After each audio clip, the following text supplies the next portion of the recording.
Bismillahirrahmanirrahim. Assalamualaikum warahmatullahi wabarakatuh. Selamat pagi, salam sehat, salam sejahtera untuk kita semua.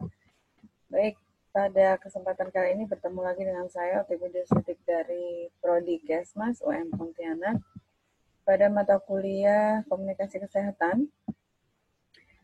Teman-teman semuanya, mari kita bersama-sama untuk melihat atau mereview dari materi tentang media. Ya, materi tentang media ini akan ada banyak dibahas di beberapa sesi setelah Meet ya. Jadi sebenarnya ini merupakan sesuatu hal yang sangat penting untuk kita ketahui, terutama untuk pendasaran terlebih dahulu. Oke, kita langsung.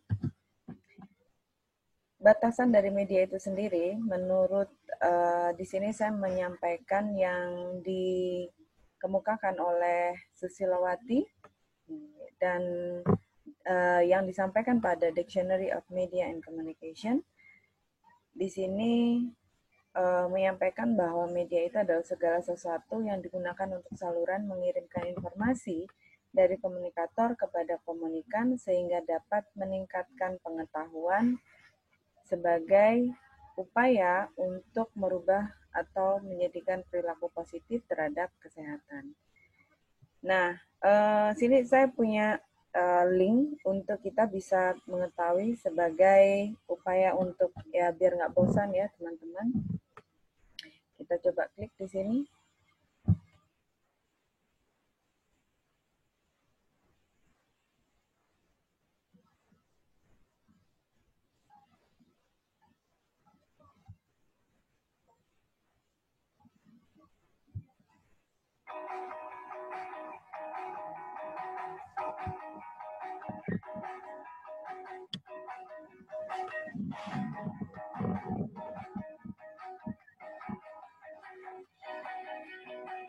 Apa saja medianya? Audio, visual, audio visual. Fungsinya dari media, efektivitas, efisiensi, konkret, motivasi. Jenis-jenis dari media komunikasi berdasarkan fungsi, ada reproduksi, ada produksi, dan ada penyampaian informasi. Berdasarkan bentuknya, ada media cetak, audio, visual, audio visual.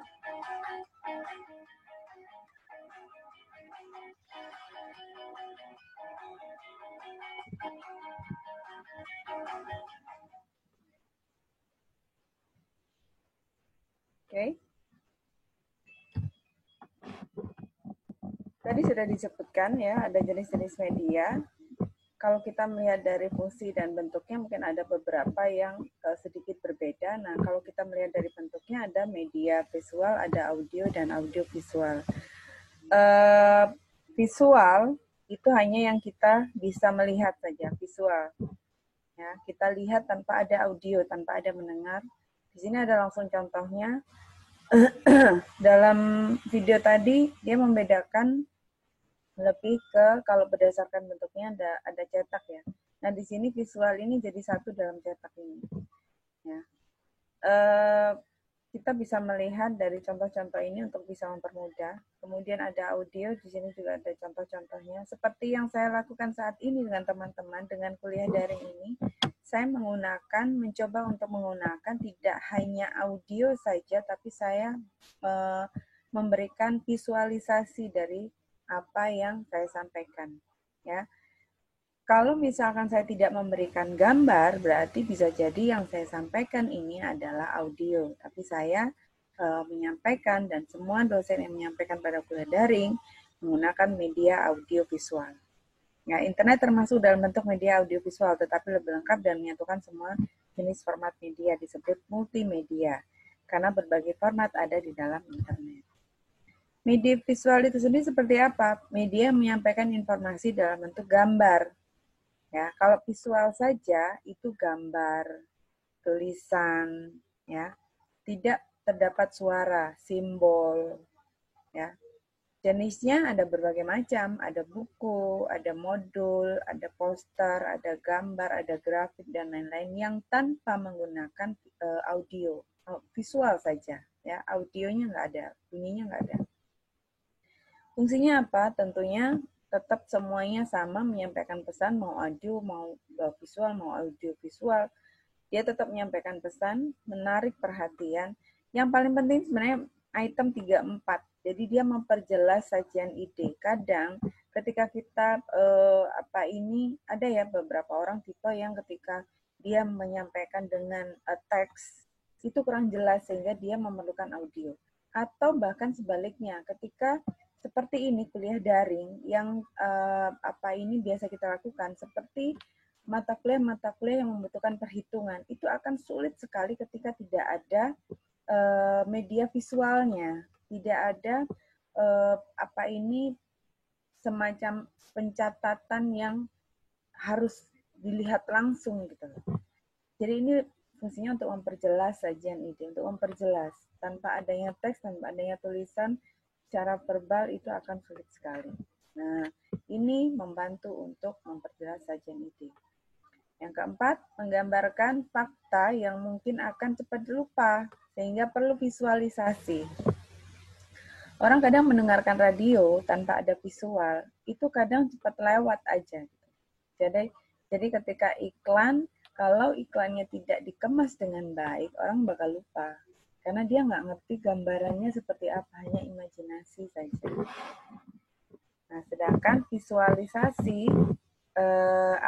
visualisasi ini mendukung gitu. Ketika ada visual yang dilihat, nah ini orang gampang ingat.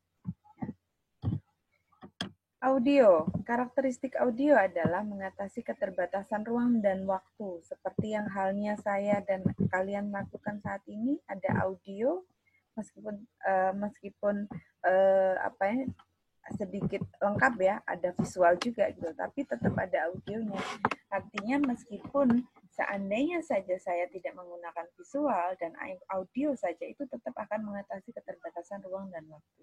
Sama halnya ketika kita bertelepon ya, kemudian mendengarkan radio, mendengarkan rekaman, itu akan menembus keterbatasan ruang dan waktu. Tidak ada jarak, tidak ada ruang yang dibutuhkan oleh audio ini.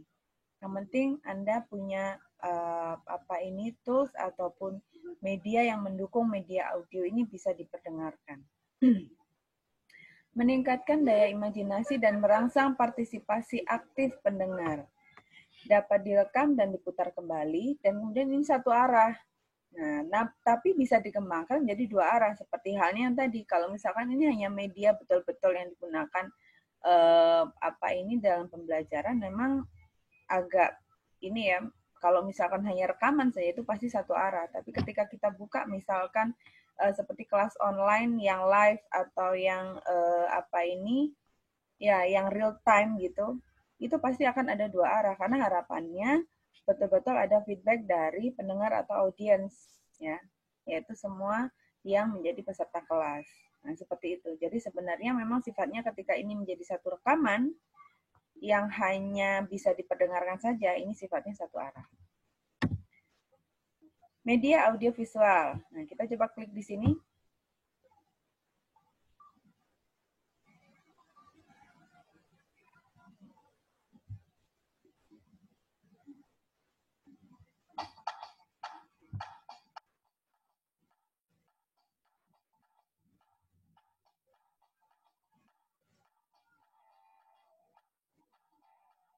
Audiovisual adalah media instruksional modern yang sesuai dengan perkembangan zaman atau kemajuan ilmu pengetahuan. Dan teknologi meliputi media yang dapat dilihat dan didengar oleh semuanya. Fungsinya menghilangkan kebosanan, cukup menarik, efektivitas, dan komunikatif. Karakteristiknya, ciri-cirinya, linier, visual, dinamis, abstrak, berorientasi pada guru. Pembicara ya, komunikator. Jenis-jenisnya visual gerak, ada visual diam. Contoh, komputer, HP. Kemudian apa tadi? Ya, ada beberapa hal yang ini ya menjadi contoh ya. Ada televisi dan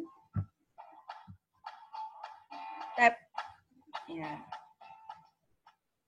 Oke.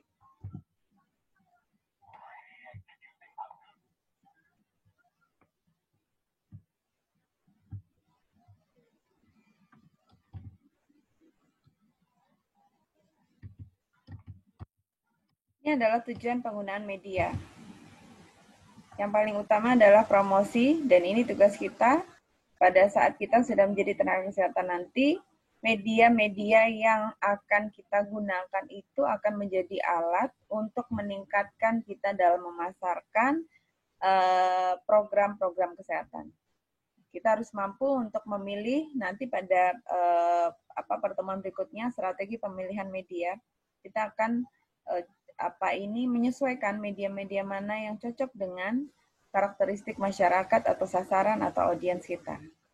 Yang kedua, komunikasi berkesinambungan. Biasanya dengan menggunakan media ini, orang ketika kita sudah mengetahui karakteristiknya, kemudian audiens tertarik, ini akan selalu digunakan ya untuk efektivitas.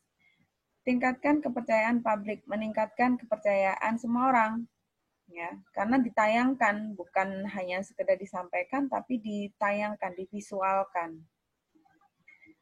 ataupun diperdengarkan di halayak ramai, di umum ya. Meningkatkan citra perusahaan ataupun organisasi. Meningkatkan citra artinya kita mempunyai mengharapkan memang adanya penghargaan oleh audiens ketika kita menyampaikan promosi-promosi ataupun berita-berita untuk masyarakat agar tahu sehingga mereka mampu untuk merubah perilaku kesehatan mereka. Contohnya, kita sering melihat dalam terkait dengan COVID-19 ini, di semua media, mau visual, yang cetak, ya kan, yang diam maupun yang gerak, ya, semuanya menyampaikan berita tentang pencegahan penyebaran COVID, kemudian bagaimana menangani pemulasaran jenazah COVID, bagaimana kita sebaiknya harus diam di rumah, bagaimana ketika kita memaksa untuk bepergian kemana-mana, mudiklah, pulang kampung lah, apa saja yang harus kita hadapi sebagai sanksi dan lain sebagainya. Itu semua merupakan salah satu media, salah satu upaya melalui media untuk mempromosikan, untuk menjelaskan, untuk menyampaikan informasi sehingga tidak hanya informasi itu, tapi siapa yang menyampaikan informasi itu sehingga ada satu kepercayaan publik di sana. Dan sehingga penghargaan juga oleh masyarakat ataupun audiens dari isi berita yang disampaikan dalam media tersebut. Dan komunikasi yang seperti itu akan selalu terus diperdengarkan, dipertontonkan di media-media yang ada, audio, visual maupun audiovisual. Saya rasa cukup sekian. Nantikan kuisnya. I'll see you next. Assalamualaikum warahmatullahi wabarakatuh.